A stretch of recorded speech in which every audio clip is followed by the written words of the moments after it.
when I started off the therapy, I was in a very good job. When I am continuing the therapy, I am not doing well because of many reasons, because even of what is happening at house, I'm not performing. And I am going down the ladder in my professional field. If I am doing that, then I am not getting the money also. I cannot afford this also. So that is then it's when we say that sometimes we skip or we stop. We skip a stopping into it's just not one step. We are just frustrated. There is a lot of other stories to it. So I think if there is a community of people with who other individuals who are there, these people might feel a little less alone.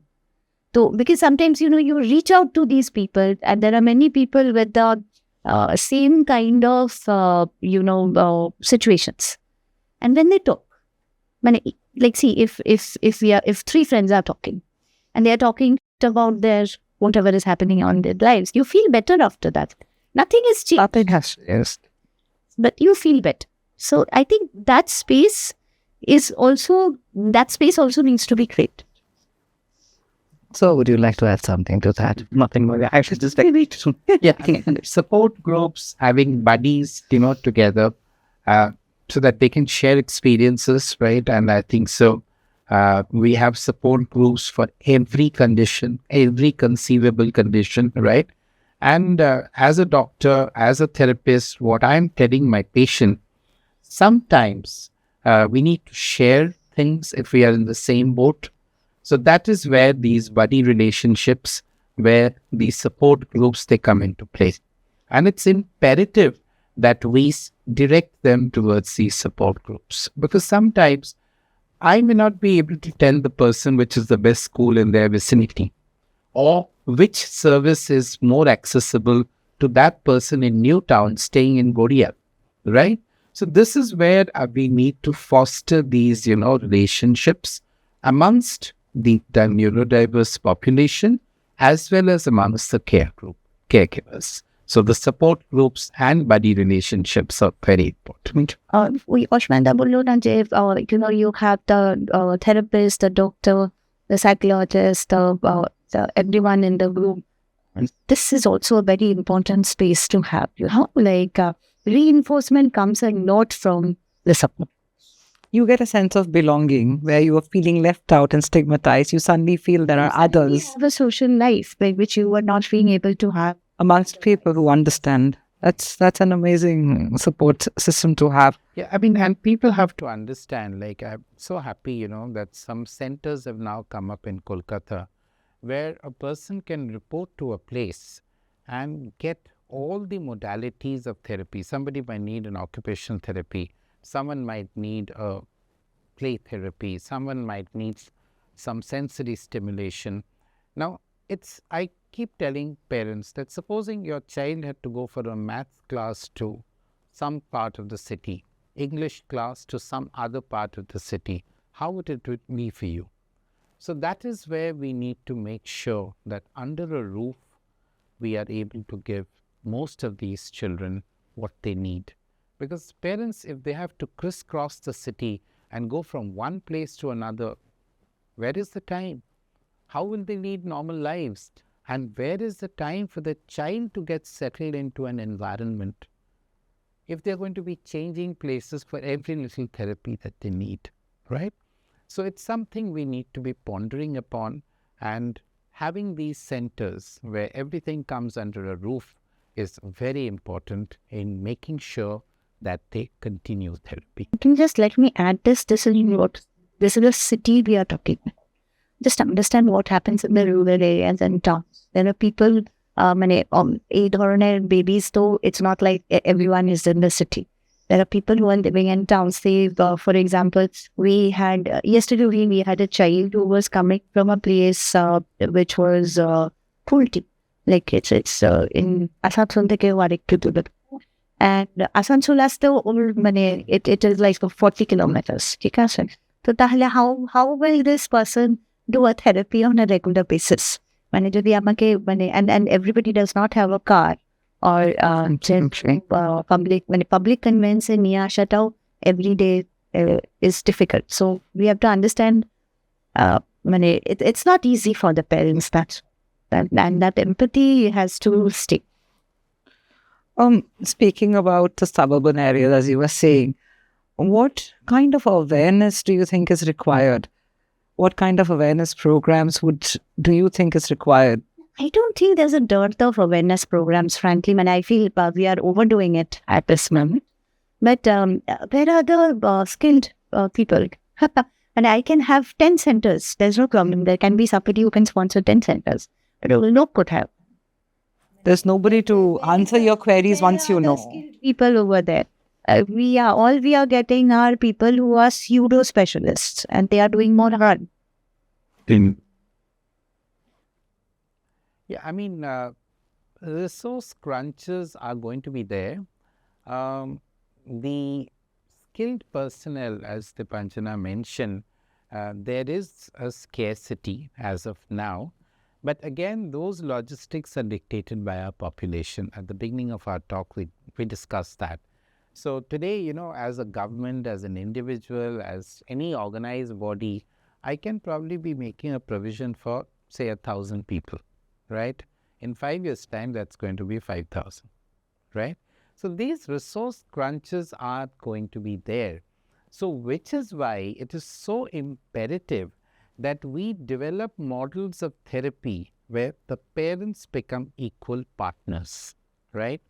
Unless and until they are made an equal partner in the therapy, they won't be able to sustain themselves.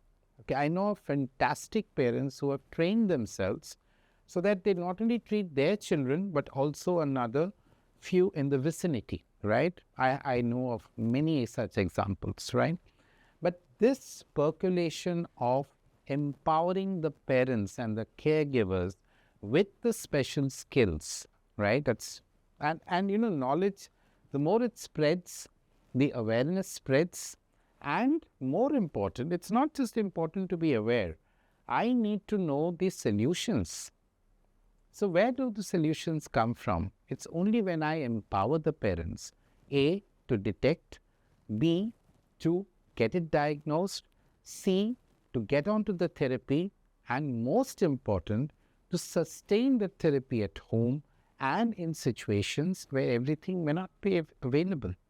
So that is the only model. I mean, unless and until at the grassroots there's an empowerment, it is going to be very difficult, because how many people are you going to be training for a country of 1.5 billion? It's difficult, right? And we cannot expect somebody else to do the job for us. Unless and until I take complete control and say, this is my child, fine. I'm going to Dr. Dipanjana, I'm going to Dr. Shiman. They're doing their level best, but they have 100 other kids to see. So for my child, if I can empower myself, that would be the best service that I can do. And with the rare disease patients, like physiotherapy and all that, there are many patients who actually do the course. They actually get it because 3 bar kore 4 bar kore যখন বাড়াতে হচ্ছে, it is impossible for them financially to support. So they follow up with A specialist. But at the same time they learn, because at least যেটা শিখে আসছে থেরাপিস্টের কাছে সেটা যেন করতে পারে. Many of them actually have done a physical course to actually do it right, and because that saves a lot of us. সবসময় হয়তো সেগুলো possible not, but in many cases these do render a lot of good outcomes. What role do you think technology plays in supporting neurodiverse learning? Are there any risks involved? Risks are there, like addiction is there, number one. But if the parent, as what sir said, if the parent take care of that, simple, if they ask what they are watching, and then they can narrate a story from there, then আমার মনে হয় তাহলে ওই জিনিসটা আর কোনো problem হবে। কিন্তু ওই যে বসেই দিলাম দিয়ে তবে মা কাজ করতে চলে গেল, ওই পার্টটা যদি কাট আউট করে যায় তাহলে কিন্তু অ্যাসিস্টিভ টেকনোলজির পার্টটা একটুখানি হয়তো this will add on to something. কেন কি যেটা মেইন যেটা দেখা যায় কি পেরেন্ট করে দিল, মোবাইল দিয়ে দিল at the very young age, and মা হয়তো অন্য কাজ করে নিল, ওইটা is a little bit harming. কিন্তু ইয়েতে কিন্তু ওই দিকে যদি একাডেমিক্স যদি দেখা হয় তাহলে ওকে যদি অ্যাসিস্টিভ টেকনোলজি আর যদি রাইটিং যাদের ইয়েতে হয় যে স্পেলিং মিস্টেক করে সে আর স্পেলিং মিস্টেক করবে না। সো এই দিকটা এদিকে গুণ আছে, এদিকে something that's as a pros and cons. It's a mixed blessing, right? Like for any technology. I remember when the television came, it was labeled as an idiot box, right? Okay, but we all, saw television. There's not a soul on this earth who hasn't seen a television. There's not a soul on this earth who's not using technology. What is important is we use the beneficial parts of it, or speech to text, or a text to speech, or certain apps, okay?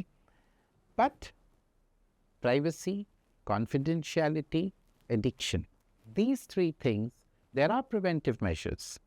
We have to be aware of those preventive measures because these children, as we've been discussing, they tend to get into a cocoon. They have very little social interaction. So if they find something which is, making them feel happy, they get into that cycle. There's a dopamine surge. They want more and more of that. So we've got to prevent that. How? Like what Oshiman said, they might learn a story or they might go through a chapter, but let's do a repetition of that by a human interaction. We cannot just leave it to technology. Let them grasp the chapter, but then let's do a rehearsal face to face. So a balance has to be there. Technology is here to stay. It is here to help us, provided we take the cutting edge from it. If we are going to allow it and to infringe onto our other private spaces, and if we are going to allow it by making our children vulnerable to what's in the cyber world, then we have a problem. But with anything, I might be driving a car. If I don't know how to use my brake, I shouldn't be driving a car. Anything that you do, if you aren't aware of the safeguards, you shouldn't be using it.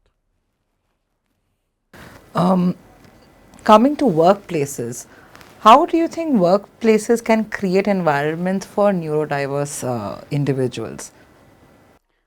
Coming up, actually you're talking about more of sensory part. So the environment for them needs to be a little bit like quieter environment, and it's a cozy in the sense, like suppose maybe maybe I don't like to sit on the sofa. Maybe I'm whatever your questions and whatever you're asking, maybe I stand there. So what will be what are the changes you are making in the whole setup? So maybe the camera needs to be again focused to my side, maybe the other side of the camera, the other side of this room, or maybe suppose like if I sit here, so probably again the camera needs to be focused up a little bit. So these are the changes. So you cannot just like maybe you cannot just put like a points, like put in a box like these are the changes for a child with ASD or whatever the level, the SPD, because of the sensory processing disorder, whatever is that. So that needs to cater like customized or whatever is that. So it changes according to which the child is having a little bit more. Maybe the arousal side needs to be a little bit down.